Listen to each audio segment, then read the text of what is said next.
Margie, I wanted to talk about our first question about connectedness. I'm curious, why do product teams often feel so disconnected to go-to-market outcomes? Well, I think part of the answer to that kind of rests in how people think about what go-to-market even is. Some people think of go-to-market as a one-time project. Maybe you're just going to launch one product out into the market, right? And then you've gone to market and that's it. Some people think of go-to-market just as sales, right? As the people that are, carrying the bag and carrying the quota. And when I think of go-to-market, I think one of the most important aspects is that it is connected across different teams. It's a joint cross-functional engine, not a one-time project, but an ongoing system that involves marketing, sales, product, customer success, and also finance. So everybody has a role to play, and product is an important team member as part of that cross-functional group. For those of us that are listening that have kind of like limited experience in the go-to-market operating model, before you start investing in kind of marketing and sales execution, what are the core things that you need in order to have success? Yeah, well, we kind of started talking about that when we were just talking about personas. Okay. And understanding your audience. I always start there. Right. And even before you get to the people within the organization, really thinking about the type of organization that's going to be the best fit, and then what the problems that those organizations have. How can product leaders help shape messaging that's direct, unique, and not generic? Yeah, well, I'll go back to really understanding what your customers are trying to accomplish. Okay. Not just their jobs to be done, but their business goals, the context that they live in, recognizing how hard it is for them to change. And like your solution and your messaging around the solution has to be really compelling to get people to stick their neck out and take a risk.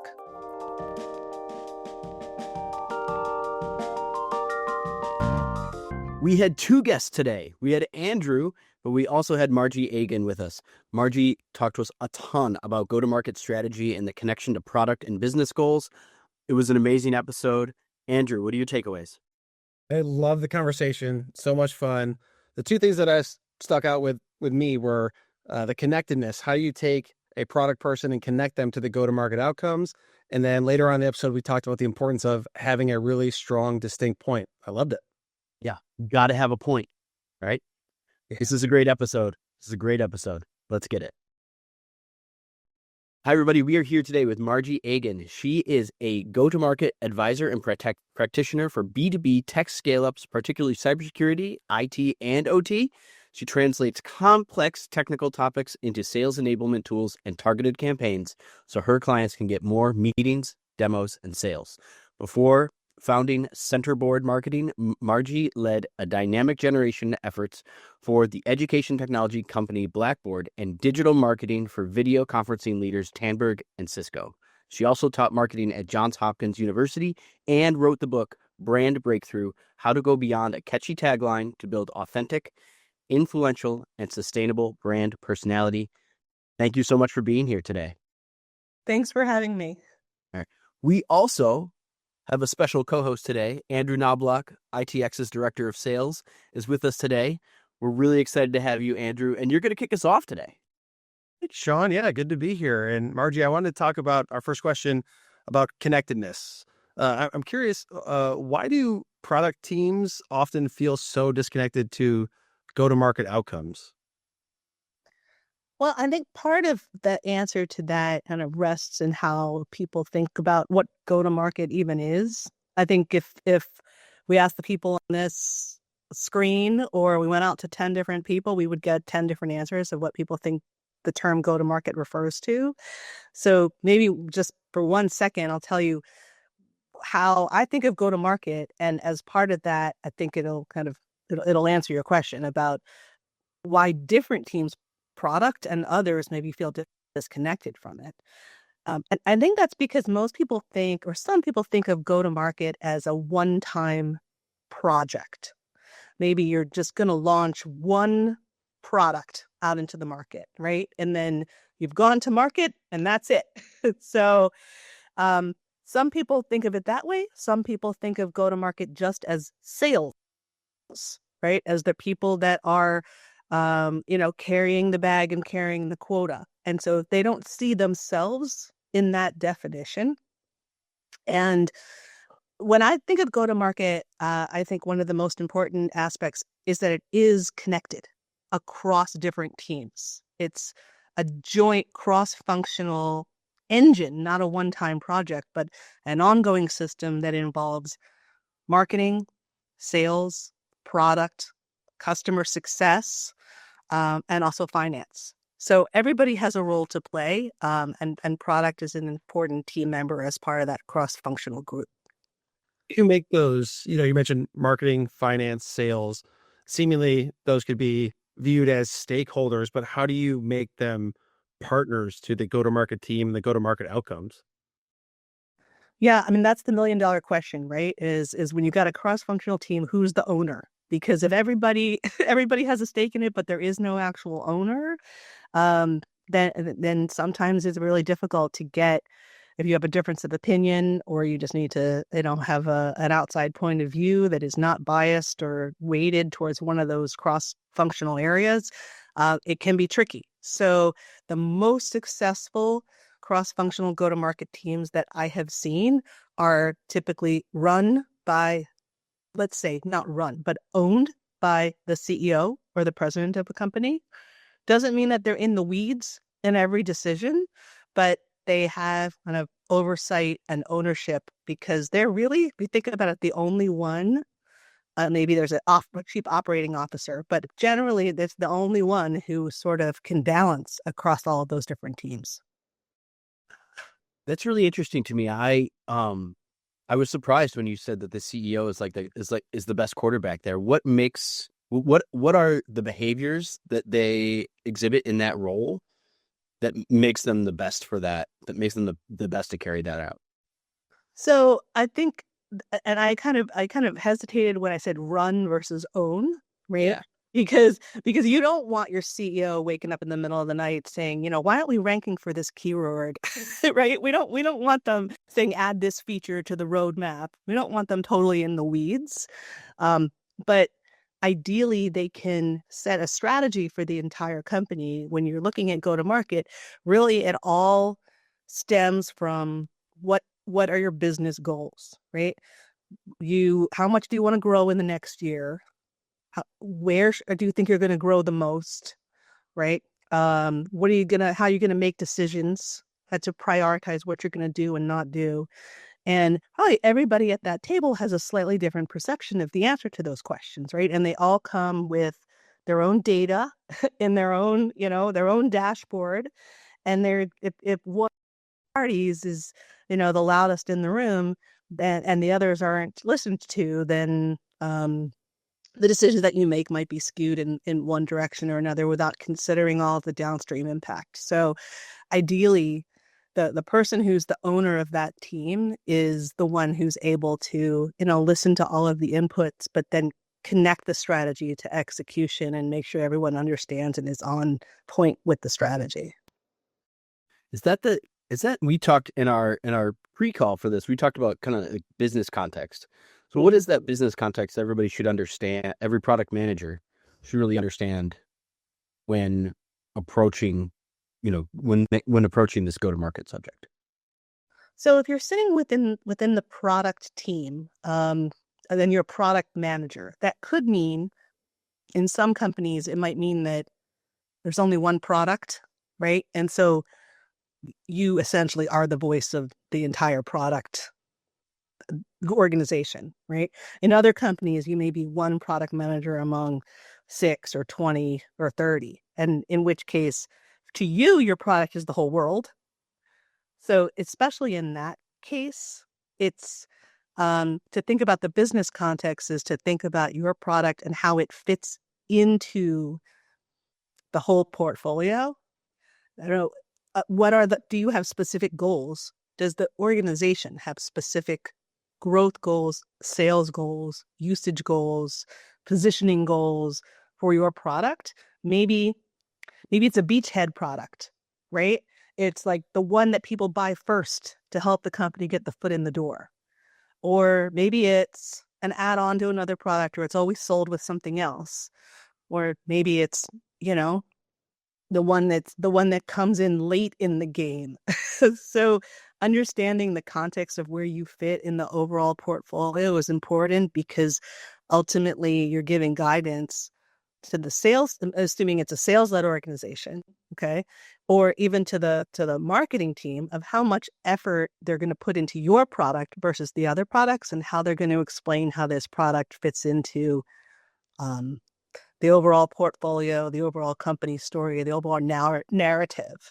So that I think is like the most important thing from a product manager perspective, is like figuring out if the company has specific goals for your product, and if they don't, um, why not? And who is responsible for setting those? How do those get set? So even asking the question, right? If you're not told that, even asking the question and bringing that information and a perspective to the table, may be something that a product manager can do as they sort of manage up to those around them.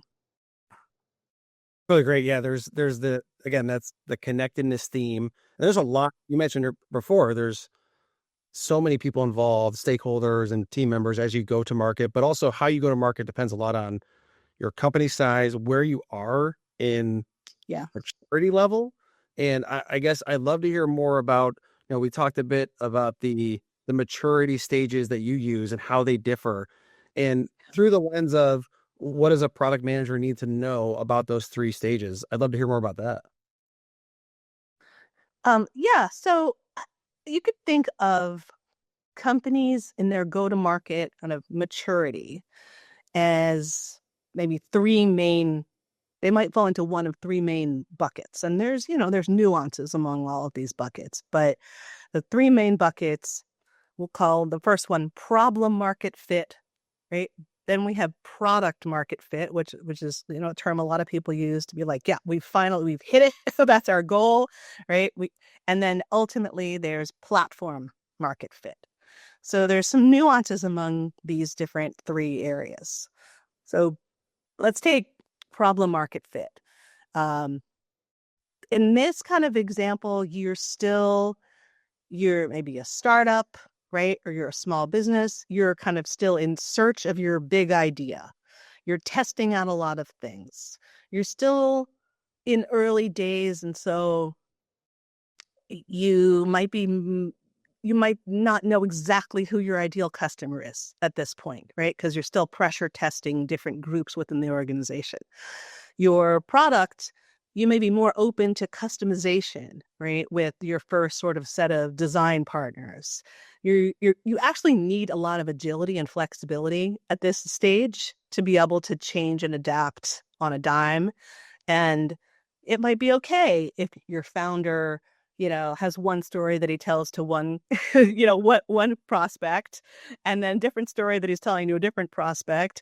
And he comes back to the shop and says, okay, guys, now we have to make this because we just got this big bank as a company, and these are the things that they want. So that's fine when you're in problem market fit. But as you grow, at the point at which you then, for example, have multiple salespeople, the founder is not in every conversation, right?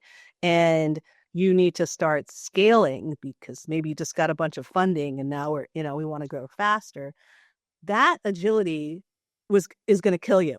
You can't be like changing the story all the time, changing the pricing, changing the product specs, changing the the packaging, all of these things. So we need to have in product market fit, you're ideally selling the same thing to the same people in the same way, right?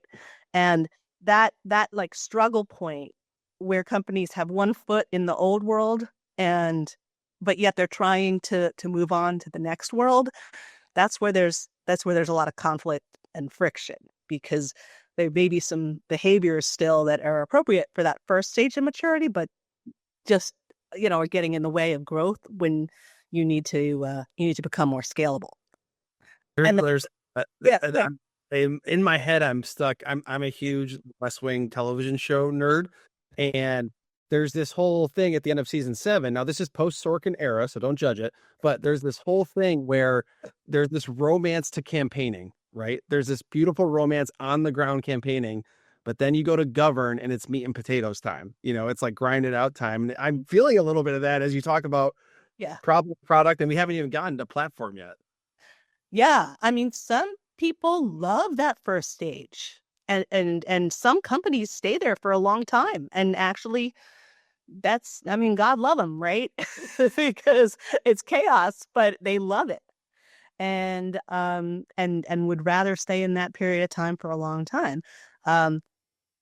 Many of the companies that I work with who have gotten like a Series B funding and, they've got growth expectations, need to change because of that. So they have to start building systems. Right now, we have to start actually making something that is repeatable and more predictable, and that other people can execute other than the founding team. Right. So you have to give up some agility and power to be able to grow. So that's, some people like that middle space. And then the third space, the platform market fit at that point, not pit. At that point, a lot of your growth is you're already mature. You've already been in the market a while. So a lot of your growth is really about expanding, and it's less about net new logos and more about expanding your base and cross-selling and making sure you have retention. Net revenue retention becomes a much more important metric to you at that point. So just the metrics that you use, the motions that you use, the way that you think about, where you put the prioritization tends to shift at that point. And that's when companies start adding on, they start thinking about long-term margin and long-term relationship and renewal. I've worked, so for me, my background is really large enterprise companies, right? I've only worked in one smaller, more nimble company in my time. I love the connections that what you're talking about has to something that we preach, which is the product life cycle. And that's kind of easier if you're that's easier to understand if you're kind of in that one product. I'm selling this one product and I'm trying to grow this product's market share, right? But when you are in the enterprise game, it's just different, right?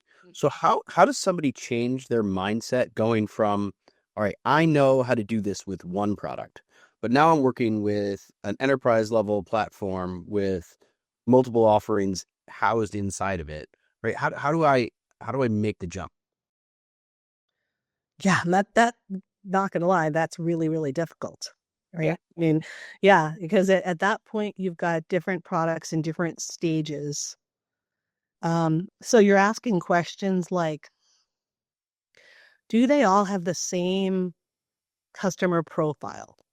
Like, it could be different buyers, different personas, different users, different use cases. If that's the case, then ultimately you might have multiple different go-to-market motions, right? They basically have to run as sort of almost separate, separate plays. The way that you market to people is going to be specific based on those decisions, and the way that the sales team is going to be talking about the product is going to be different based on those decisions. So I think taking a really, really hard look at whether the buyer and the user are the same. If they are, then, it's much easier to package those things together and talk about them in one conversation. But if they're very different, then you sort of end up with like too many SWAT teams. Yeah. I've been in that experience before where the buyer is oftentimes a single people or a small group of people, right? But the majority of your users are people whose sentiment is really going to drive your retention, right? So I like how kind of describing there, like ultimately, like you really need to know your segments when you get into that larger platform game. It can't just be like security decision maker. Yeah. I do a lot of cybersecurity work, right? And if you have a persona that's like security decision maker, that's the ultimate check signer. But really underneath that, you've got the architect, you've got the SOC guy, you've got the person in charge of, what's more IT operations. So really thinking about the nuances of this and then sort of mapping that across the portfolio is an important step. Okay. All right. So for those of us that are listening that have kind of like limited experience in the go-to-market operating model, before you start investing in kind of marketing and sales execution, what are the core things that you need in order to have success? Yeah, well, we kind of started talking about that when we were just talking about personas. Okay. And understanding your audience. I always start there, right? And even before you get to the people within the organization, really thinking about the type of organization that's going to be the best fit, and then what the problems that those organizations have. So getting really immersed in understanding who you think, it might be a hypothesis at this point, right? Which you're going to test as you go along. But based on the initial conversations that you've had when, you're starting your research and you're building your idea, who do you really think is going to be your best fit customer? And not trying to boil the ocean and sell to everybody, right? It can't just be like everybody that has money. It has to be somebody that has a defined problem and some defined attributes, even beyond just, industry or size of company. The more specific you can be, the more you're going to really deeply connect with their problems, and their messaging is going to resonate, and your products are going to be, truly relevant to solving those problems. So at least starting with a hypothesis and then gathering that data and that feedback to see how close you are and adjusting. That's where I would always start. Andrew, as the director of sales, how did you feel about don't just sell to everybody that has money? It's a temptation. It's a tough one, but no, you're exactly right. Like you, even to the level of what are the things they might care about. That sort of discussion, you probably can't plug that into your normal targeting tools and use it. But as you get into conversations with people on the other end, the users of your product or the buyers from your business, you're listening for those signals. So I really love that point, having those deeper discussions. Yeah. And I mean, to make your job easier, right? To make the sales team's job easier, we've got to give you some direction, some prioritization. We can't just say, you're responsible for the Midwest. We can, but you're responsible for the Midwest. Go. You need some signals or some attributes. So I often find that companies will stop at location and industry, maybe company size, right? And that is a good place to start. That's fine. But if I also said, oh, the companies that also have this technology, right? Or that might mean that they're mature, or that we integrate well with it, or something about the fact that they have this tech stack. Or it could be they just hired a person with a certain title, or someone with a certain title, they just put out a job posting because they have a gap there. Chief data officer is a really interesting one. Company suddenly is looking for a chief data officer. That means they're now taking data seriously, right? So if you have a data-oriented product, now you're maybe have an in that you didn't have before. So we're looking for those attributes and also signals of readiness, that something has changed in their environment. A lot of times this is publicly available information, right? We just have to know where to go and capture those signals, and then say, yeah, these, if I have a list instead of 10,000 companies, now I have a list of like my top 100, and maybe I even have my list of my top 20. So it's really trying to make Andrew's job more efficient. I certainly appreciate that. The thing, well, the time says 3:26 p.m. Eastern. That means we've been on this call since 3 o'clock Eastern, and we haven't brought up AI yet. So I'm so proud of it because yeah, so far with AI, but now we have to. So Yep. We are contractually obligated to talk about AI. So Javi in post edit, I hope you can make that a real check mark. We yeah, did it. yeah. So like we talked about this in our prep call, there's obviously it makes content creation faster. It raises the bar. It makes it harder to be original. And you said something that I wrote down at the prep call, which was you have to have a point. You have to have a point of view, no matter what. AI can't take away the importance of having a point of view. Can you expand on that? Yeah, well, I mean, I think AI is making the execution part of all of our jobs easier, faster, and exposing things to us maybe that we didn't know before, think about before. Um, but it definitely has its benefits. I mean, even where you were talking about before, like we were talking about the signals, those might have been things that you were manually looking for before, or like you intuitively knew that, oh, so-and-so just moved to another company, I should probably reach out to him. AI can now automate a lot of that stuff for you, but you still have to kind of do the thinking to know what those signals are. And similarly in the content world or in the messaging world, when it comes to a point of view, um, AI can make expressing that point of view uh, faster and sharper. I mean, I'm a writer at heart, and I'm using AI to make my writing sharper and tighter and, sound like me or sound like a client of mine, right? In ways that the execution is much faster.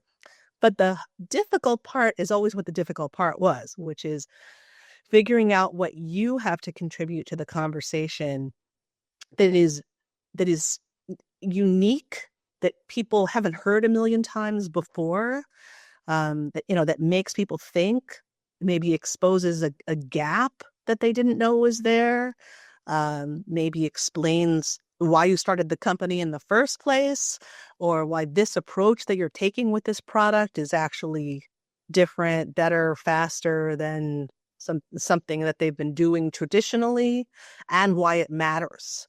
So that type of deep thinking is I don't think at this point is something that is solved by AI, but it comes from a lot listening to customers and talking with the team and really thinking about, like, what are we contributing to this world where we're not just rehashing what's already out there, and can we be a little provocative, right? If we want to be a little bit disruptive or a little provocative, then let's be loud and proud about it. Let's figure out what we really stand for. And that still takes some work that this human work that AI is not replacing us with yet. One of the questions that I was going to ask was, I'm imagining there's a lot that's changed with AI, but what hasn't changed? And I think you really touched on that there in terms of you still got to have something that's unique. You've got to have something that matters. Is there anything else fundamentally that hasn't changed? So knowing what good looks like having kind of an exemplar, that's a word that my kids' school uses a lot. And it's like, this is the sample that we is our best case.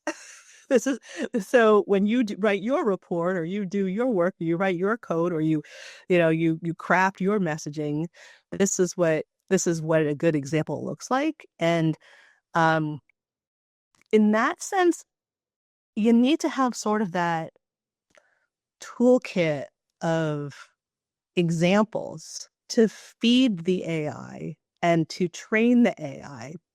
And then the AI can execute a lot of it on your behalf. But only you know what ultimately you want the result to be. And only you know also, like, the workflow that you want to follow, all the people that you want to be involved, the decision-making process you want to follow, the review process, the alignment across all of these cross-functional people that we were talking about before. Like, AI can surface the information easily so that they can all see the same thing and have the one source of truth. But the being in the room around the table and debating it and looking at it from different angles and agreeing to disagree but move forward anyway, right? all this stuff is human stuff that is really where the hard work lies. Okay. All right. This is the $1 million. I think it's a good thing for humans, right? I set the stage of how hard everything is, but like we still have a place, right? We're not going away yet. So this is the part that we have to get better and better at, is the alignment and the decision making. Because the other parts of our job, obviously, right, are gonna be easier to outsource. Yeah, fair enough. All right. So for our last $1 million question, right? How can product leaders help shape messaging that's direct, unique, and not generic?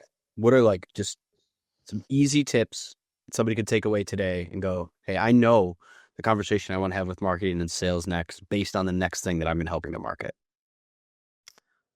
Yeah. Well, I mean, I'll go back to really understanding what your customers are trying to accomplish. Yeah. Not just their jobs to be done, but their business goals, the context that they live in, recognizing how hard it is for them to change.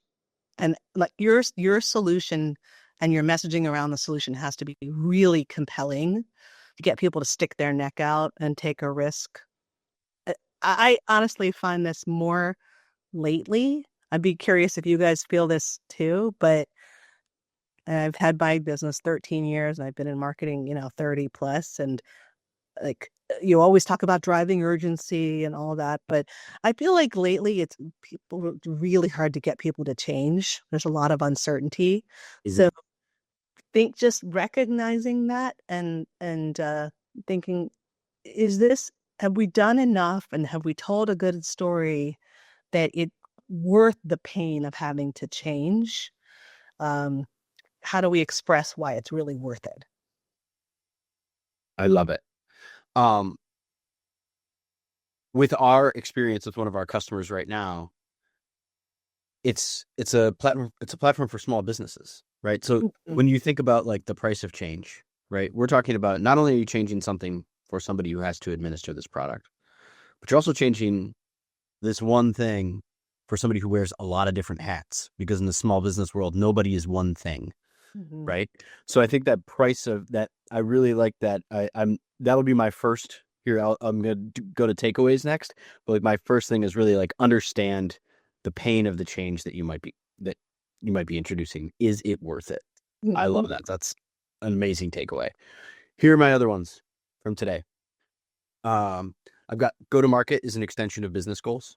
We love starting with business goals, right? It's vision and then your objectives. What are your time-bound business goals, right? I learned something brand new today. I had no idea what you were talking about when you said beachhead product, and I learned that I got to learn some lingo, right? So learn your go-to-market lingo. That's a takeaway for me. Know your targets. So what is your ideal customer profile? And if you're in the enterprise game, what are those segments, right? You might not be one ICP. It might be multiple, depending on the product mix that you think is most commonly available, right? Don't just sell to everyone that has money. Andrew took that one to heart. I was proud of his response there. Nice job. We put you on the spot, right? You have to have a point. I think that's, I feel like almost every episode since we interviewed Phil Hornby, we've been referring to his, we're paid to have an opinion. And I think that that's a direct corollary is not only do you have to have an opinion, but you also have to have a point, right? Love it. And then know what you have that's unique, I think is the last thing the last big takeaway that I have. I think a lot of people know maybe the problem that you solve, right? But maybe there's other market entrants that solve the same problem, right? So how are you going to defend your position? What do you have that's unique, right? Awesome. Yeah, absolutely. Margie, thank you so much for being here today. Well, this is your second time on Product Momentum, right? Yeah, that's right. Second time. 5 years ago, yeah. I love this topic because we've only had 2 or 3 other people that come to us and talk about go-to-market and how we need to connect at the product and how important it is, right? And you can't just throw things over the wall at sales. You have to have a plan, and it's really important to know that up front. So how do we shift that left in our SDLC? So Thank you so much for being here today and talking about this amazing topic with us. Yeah, it was a pleasure. See you It soon. was a lot of fun. Thanks so much.